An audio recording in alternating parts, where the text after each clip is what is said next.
अस्सलाम वालेकुम फ्रेंड्स, कैसे हैं आप सब लोग। उम्मीद करता हूँ आप सब लोग खैरियत से होंगे। आज आपके साथ शेयर करने लगा हूँ डिस्ट्रिक्ट ट्रेनर का इंटरव्यू। इस इंटरव्यू में काफ़ी डिफ़िकल्ट क्वेश्चंस पूछे गए और काफ़ी कंसेप्चुअल क्वेश्चन भी पूछे गए। तो ये आज की जो वीडियो है थोड़ी सी लंबी भी होगी। आपको कोशिश करेंगे साथ साथ उन सवालात के जवाब भी दिए जाएँ। ये एक दोस्त हैं और इनसे इंटरव्यू लिया गया। टोटल इनसे 10 सवालात किए गए। तो चलिए देखते हैं इनसे। पहला सवाल क्या किया गया कि what are you doing nowadays, आप आजकल क्या कर रहे हैं। तो इसके साथ साथ दूसरा जो क्वेश्चन से पूछा गया, what is the class room environment. तो class room environment is a blend of social, emotional and instructional elements of your class. तीन चीज़ें, social, emotional and instructional elements, ये तीन चीज़ें कुल मिला के क्लास रूम इन्वायरमेंट कहलाती हैं। और जितनी क्लासरूम की इन्वायरमेंट अच्छी होगी उतना स्टूडेंट जो है वो मोटिवेटेड रहेगा। ठीक है, ये बात याद रखनी है। इसके साथ साथ क्लासरूम इन्वायरमेंट के साथ अगर हम लर्निंग इन्वायरमेंट देख लें तो ये है scenarios where it's possible to develop a teaching learning process, के वो तमाम सिनेरियोज़ के जिन सिनेरियो में टीचिंग लर्निंग प्रोसेस यानी उसको हम कैरी कर सकें तो उसे हम लर्निंग इन्वायरमेंट कह सकते हैं। नॉन फॉर्मल स्कूल जो होते हैं वो मतलब ये कि कोई छप्पर वगैरह हो जाता है, कोई इस तरह झोंपड़ी हो जाए, उसके अंदर भी हम पढ़ा सकते हैं स्टूडेंट को। यानी कोई ऐसा सिनेरियो बना दें जिसके अंदर एक जो है ना वो चटाई बिछा दे, बच्चे बैठ जाएं, चेयर हो, टेबल हो, एक जो है ना वाइट बोर्ड लगा दें, तो वो सिनेरियो बन जाता है जिससे जो है ना टीचिंग लर्निंग एनवायरनमेंट या प्रोसेस जो है ना वो स्टार्ट किया जा सकता है। तो हम उसे लर्निंग एनवायरनमेंट कह सकते हैं। ठीक है, ये मतलब मैं उस नॉन फॉर्मल के जो है ना व्यू में बता रहा हूँ।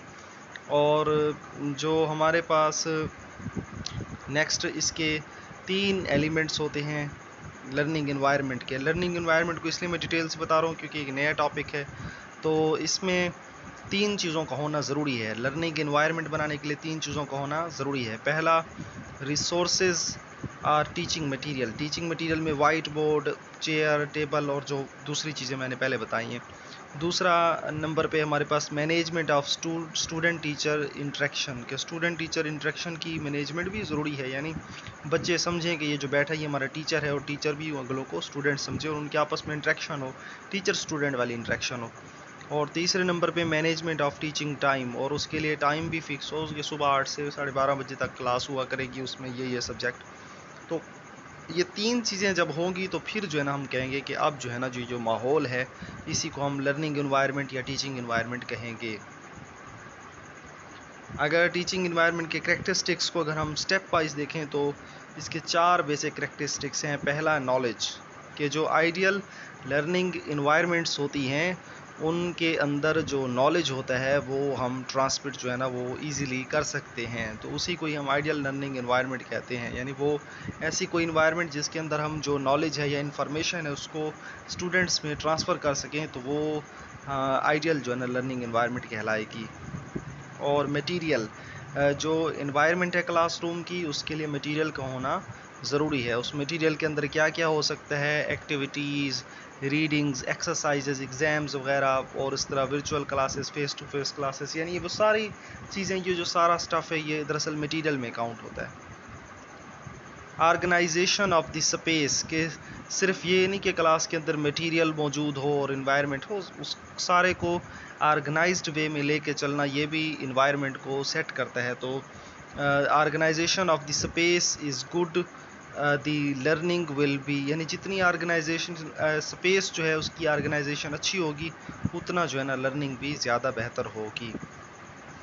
और एड्रेस लर्निंग स्टाइल्स, यानी टीचर को तो सारे स्टूडेंट्स की जो है ना प्रोफाइल का पता होना चाहिए। हर स्टूडेंट की प्रोफाइल का जब टीचर को पता होगा तो वो हर एक स्टूडेंट की नेचर और साइकी से वाकिफ़ होगा, तो उससे मज़ीद जो है ना वो लर्निंग एनवायरनमेंट बेहतर होगी। लर्निंग एनवायरनमेंट की टाइप्स, ये नेक्स्ट क्वेश्चन उनसे पूछा गया कि what are the types of learning environments. तो लर्निंग एनवायरनमेंट्स हमारे पास चार तरह की होती हैं। फिज़िकल लर्निंग एनवायरनमेंट्स और virtual learning environments, formal and informal. तो देखते हैं फिज़िकल लर्निंग एनवायरनमेंट क्या होती है। वो जो क्लासरूम, जिस क्लासरूम के अंदर टीचर मौजूद है, दूसरे स्टूडेंट्स भी साथ बैठे हुए हैं, चेयर, टेबल, वाइट बोर्ड, ये सारा कुछ सामने मौजूद है, इसी को ही हम फिज़िकल लर्निंग एनवायरनमेंट कहते हैं, या इसे हम क्लासिकल क्लासरूम भी कह सकते हैं। तो इसके अंदर it's usually a fixed space with set hours, के एक फ़िक्स स्पेस होती है और उसके अंदर जो है ना वो जो टाइम होता है वो भी फ़िक्स होता है। तो इसी को हम फिज़िकल लर्निंग एनवायरनमेंट कहेंगे। वर्चुअल लर्निंग एनवायरनमेंट, नाम से ही पता चल रहा है वर्चुअल लर्निंग में कोई जो है ना वो फिज़िकल स्पेस मौजूद नहीं होगी, और इसके अंदर ऑनलाइन क्लासेस होंगी, ना ही करीब स्टूडेंट मौजूद होगा और ना ही टीचर हमारे जो है ना करीब मौजूद होगा। तो ये they involve learning remotely at distance, तो मतलब दूर से जो है ना हम चीज़ों को लर्न कर रहे होंगे। तो ये कंप्यूटर, टैबलेट्स, मोबाइल्स और इस तरह की वर्चुअल क्लासेस इसी से ही होती हैं।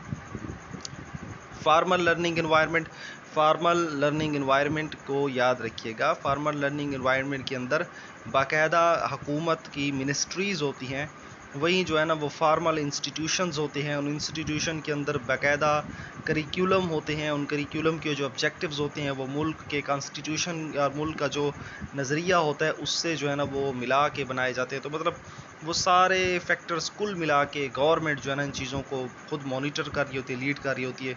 तो वो कुल जो है ना वो सारा सेटअप जो गवर्नमेंट के कंट्रोल में होता है और उन्हीं की डायरेक्शन से चल रहा होता है, उसे हम फार्मल लर्निंग एनवायरनमेंट्स कहेंगे, जिनके अंदर स्कूल, कॉलेजेस, यूनिवर्सिटीज़ वगैरह ये सारे आ जाते हैं।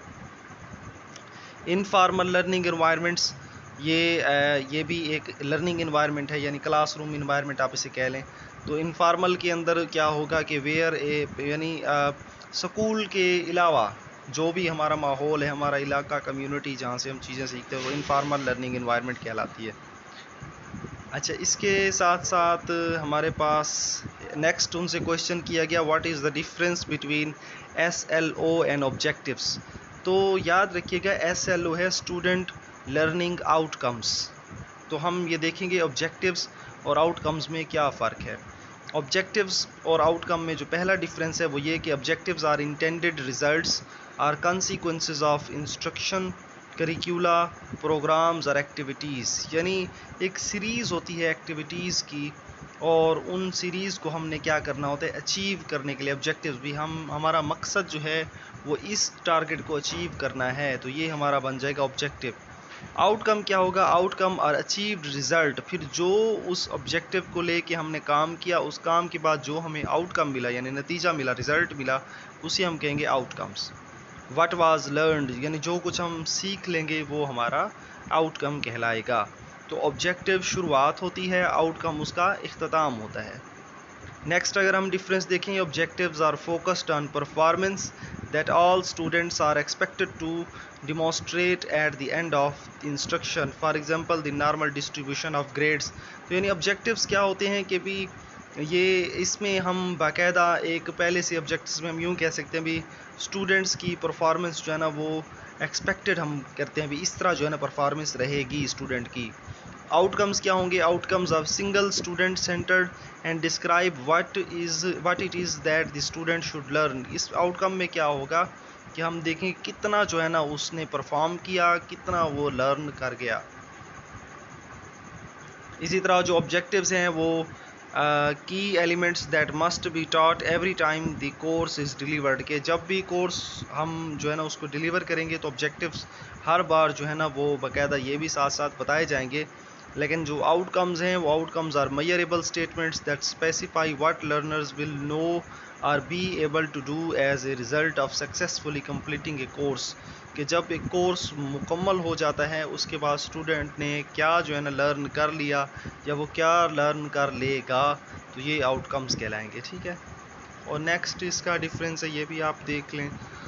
इसके साथ साथ उनसे नेक्स्ट क्वेश्चन किया गया, difference between lesson and lecture. Lesson और लेक्चर में क्या फ़र्क है। लेक्चर को देख लें, lecture is an educational talk और speech that a teacher gives their class about a certain topic, के जो एक प्रोफेशनल टीचर जो है वो एक कोई फिक्स टॉपिक से रिलेटेड जो डिस्कशन क्लास में जो यानी लेक्चर देता है, यानी जो वो स्पीच करता है, स्पीच डिस्कशन नहीं सॉरी स्पीच जो है ना वो करता है एक किसी एजुकेशनल टॉपिक से रिलेटेड, तो वो लेक्चर कहलाएगी। लेसन क्या होता है, lesson is the actual topic, तो जिस टॉपिक को वो जिस टॉपिक पे वो स्पीच कर रहा होता है तो वो जो टॉपिक होता है वो लेसन कहलाता है। ठीक है, यानी आप यूँ कह लें कि जो लेक्चर होता है वो is the demonstration of lesson. यूँ कह लें कि लेसन की जो वजाहत है वो लेक्चर कहलाती है, या speech of lesson is lecture, यूँ कह लें। नेक्स्ट उनसे क्वेश्चन किया गया what is the difference between teaching method and teaching strategy. तो ये बहुत इंपॉर्टेंट क्वेश्चन है, टीचिंग मेथड और टीचिंग स्ट्रेटजी।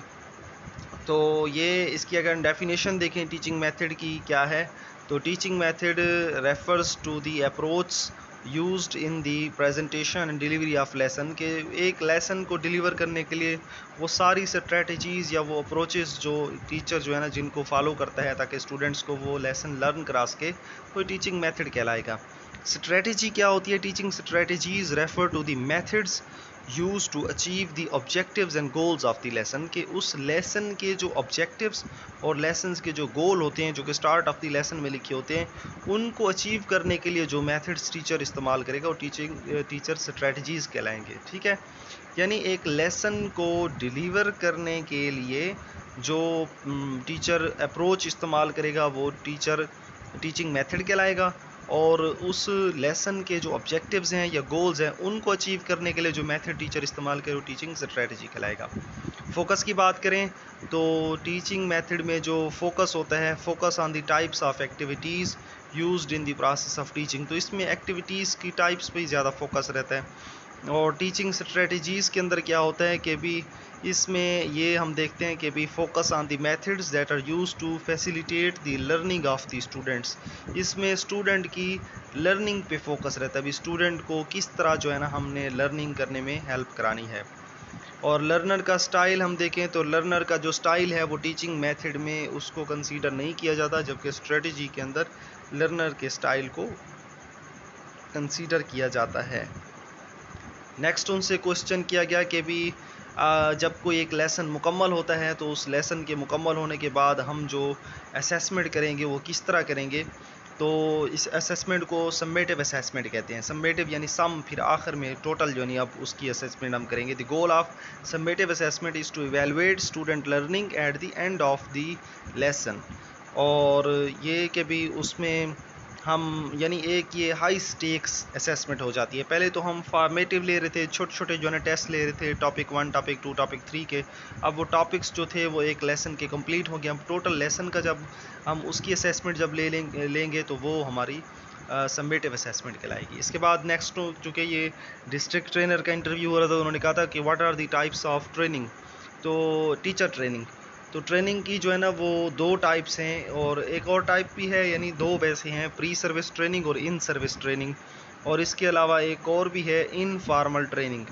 तो प्री सर्विस ट्रेनिंग और इन सर्विस ट्रेनिंग ये दोनों प्रोफेशनल ट्रेनिंग्स हैं। तो नाम से ही पता चल रहा है प्री सर्विस जो है ये, इसके अंदर क्या होता है कि भी स्टूडेंट को हम जो है ना टीचर को जो है ट्रेनिंग हम देंगे वो उनकी सर्विस स्टार्ट होने से पहले देंगे। और इन सर्विस ट्रेनिंग क्या होगी, ये जो है ना वो 2-3 साल के बाद ऐसे 3 दिन के जो है ना वो, या कोई महीने की, हफ्ते की कोई ट्रेनिंग्स वगैरह होती हैं तो ये वो हो जाती हैं। ठीक है, और नेक्स्ट हम चलते हैं। ये एक और क्वेश्चन है कि भी मसला गो ज़ुबान कब, क्यों, कैसे, इसकी मुझे समझ नहीं लगी। अगर आप लोगों को इसके बारे में कोई मालूमात है तो मुझे कमेंट करके बताएं। और नेक्स्ट उन्होंने पूछा व्हाट इज़ CPD, CPD क्या है, तो CPD stands for continuing professional development programme by HEC। ये HEC ने एक प्रोग्राम जो है ना वो शुरू किया हुआ है जिसे हम कहते हैं कंटिन्यूइंग प्रोफेशनल डेवलपमेंट। तो ये use to describe the learning activities professionals engage in to develop and enhance their abilities, के जो टीचर्स हैं ना, टीचर्स उनकी जो है ना वो उनको इस तरह की एक्टिविटीज़ में इन्वॉल्व करना जिससे जो है ना उनकी डेवलपमेंट हो और उनकी जो है ना एबिलिटीज़ इन्हेंस हो। CPD is a holistic approach towards the enhancement of personal skills and proficiency throughout a professional career, के भी जो एक टीचर है उसके प्रोफेशनल कैरियर के अंदर हमने उसके जो पर्सनल स्किल्स हैं और उसकी जो प्रोफिशंसी है उसको इन्हेंस करना है।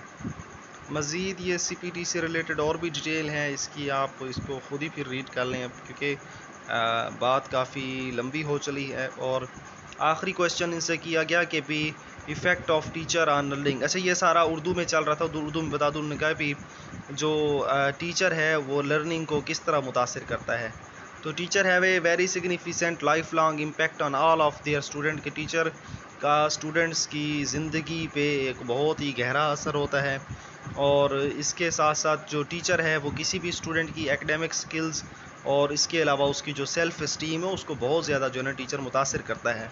टीचर जितनी ज़्यादा जो है वो जज्बे के साथ, शौक़ के साथ स्टूडेंट्स को पढ़ाएगा तो स्टूडेंट्स उतनी ज़्यादा मोटिवेटेड रहेंगे। और टीचर को जो है स्टूडेंट वो अपना रोल मॉडल समझते हैं। जितना टीचर उनके सामने रोल मॉडल बन के रहता है तो स्टूडेंट्स भी उसी रोल मॉडल को लेके अपनी ज़िंदगी में अपनाने की कोशिश भी करते हैं। और डेफ़िनेटली उनकी ज़िंदगी में बहुत ज़्यादा जो है ना टीचर का असर व रसूख रहता है। तो ये मैंने कोशिश किया है सारे क्वेश्चंस को एलेबोरेट करूँ। अगर आपको मेरी वीडियो अच्छी लगी है तो इसको लाइक करें, शेयर करें और चैनल को भी सब्सक्राइब करें। Thank you.